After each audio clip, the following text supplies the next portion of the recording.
Pemirsa, Mahkamah Konstitusi memutuskan menolak seluruh permohonan yang diajukan Capres-Cawapres 01 Anies Baswedan Muhaimin Iskandar serta Capres-Cawapres 03 Ganjar Pranowo Mahfud MD yang diajukan dalam sidang sengketa hasil pemilihan presiden 2024 pada Senin 22 April lalu.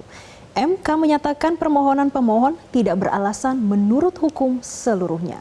Namun menariknya, pemirsa, ada 3 hakim MK yang menyatakan dissenting opinion atau perbedaan pendapat. Siapa saja ketiga hakim tersebut dan apa saja poin dissenting opinion dari hakim yang tak sependapat, dan kami hadirkan ulasannya untuk Anda berikut ini.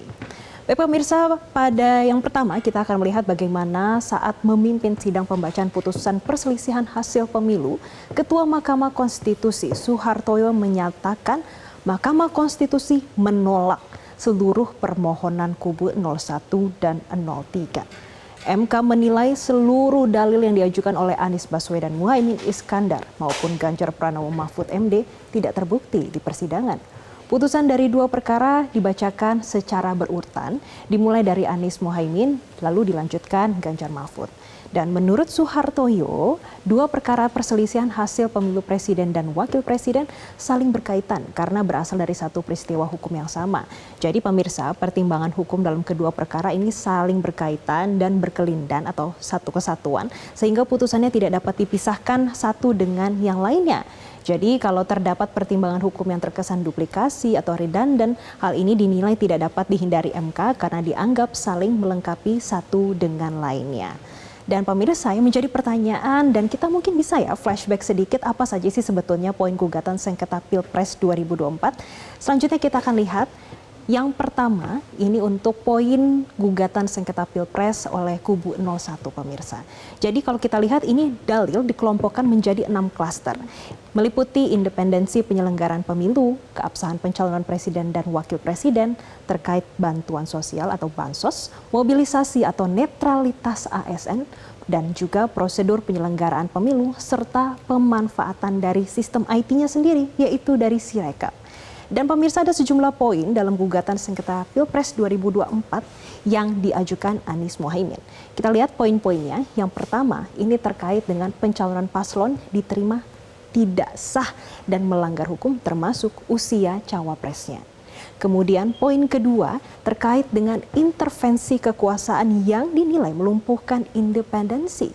Ketiga, terkait nepotisme paslon 02 menggunakan lembaga kepresidenan, keterlibatan aparat negara, penyalahgunaan bansos, dan kenaikan serta tunjangan penyelenggaraan gaji. Maksud kami kenaikan gaji dan juga tunjangan penyelenggara negara. Sedangkan kami juga melihat ini dari sisi prosedural, pemirsa, ini yang terakhir terkait bagaimana gugatan 01 yaitu manipulasi DPT, surat suara yang tercoblos, politik uang, kemudian mencoblos berulang, TPS yang janggal, dan juga kecurangan melalui Sirekap. Dan dalam petitumnya untuk kubu Anies Muhaimin berharap MK membatalkan keputusan KPU nomor 360 di tahun 2024 tentang penetapan hasil pemilu, diskualifikasi Gibran Rakabuming Raka sebagai peserta Pilpres, serta meminta KPU melaksanakan pemilu ulang. Kalau kita sudah melihat apa saja sebagian poin gugatan sengketa Pilpres yang diajukan oleh kubu 01, sekarang kita akan melihat apa sih yang diajukan oleh kubu 03. Jadi pemirsa, di selanjutnya, menurut kubu 03, pelanggaran TSM dilakukan oleh Presiden Jokowi dan melahirkan abuse of power untuk memenangkan paslon Prabowo Gibran. Sejumlah poin ini diajukan dalam gugatan sengketa Pilpres tahun ini adalah nepotisme yang terkoordinasi dan tidak dapat ditoleransi. Pasangan Prabowo Gibran yang mendapat suara setidak mestinya ini justru didapatkan. Kemudian abuse of power yang merusak tatanan sosial politik ini juga diajukan dalam gugatan sengketa Pilpres di tahun 2024 ini. Dan sementara itu dari prosedur pemilu yang diajukan dari kubu 03 adalah penerimaan pendaftaran paslon Prabowo Gibran yang dinilai tidak memenuhi syarat dan verifikasi sesuai PKPU nomor 19 tahun 2023 serta kejanggalan DPT.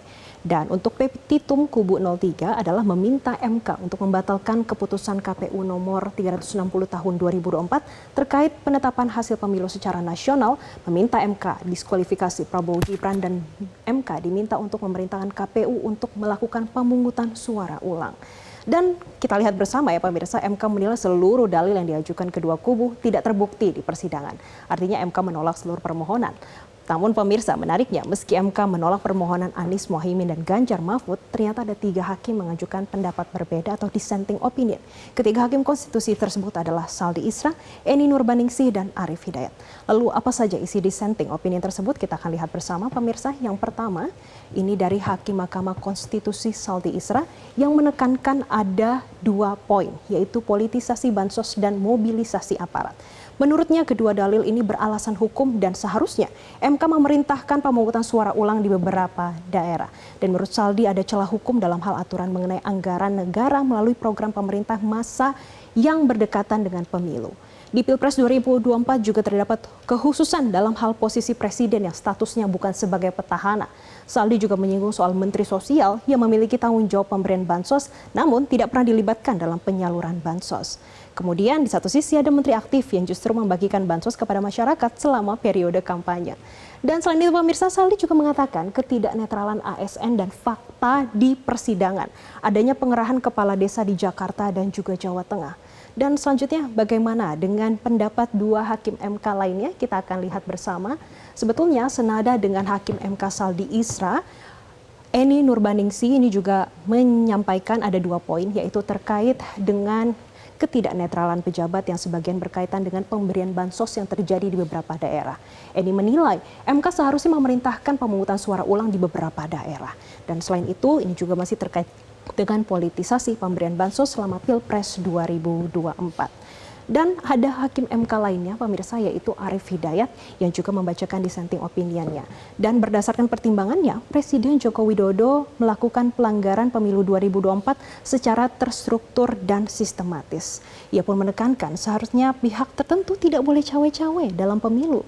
Ia berpendapat agar KPU melaksanakan pemungutan suara ulang di beberapa provinsi seperti DKI Jakarta, Jawa Barat, Jawa Tengah, Jawa Timur, Bali, dan Sumatera Utara. Dan menurutnya, pembagian bansos pun dilarang, baik sebelum dan pada saat pemungutan suara ulang. Dan pemirsa, kalau kita melihat sudah ada 3 hakim yang menyatakan dissenting opinionnya. Dan selain ketiga dissenting opinion tersebut, Mahkamah Konstitusi juga menyampaikan ada kelemahan dalam peraturan perundang-undangan yang mengatur pemilihan umum, dalam hal ini Undang-Undang Pemilu, PKPU, dan Peraturan Bawaslu, sehingga menimbulkan kebuntuan bagi penyelenggara pemilu, khususnya dalam penindakan pada penyelenggaraan pemilu. MK pun meminta ada perbaikan dan penyempurnaan peraturan agar pemilu dan pilkada bisa dilaksanakan dengan adil. Jelajahi cara baru mendapatkan informasi. Download Metro TV Extend sekarang.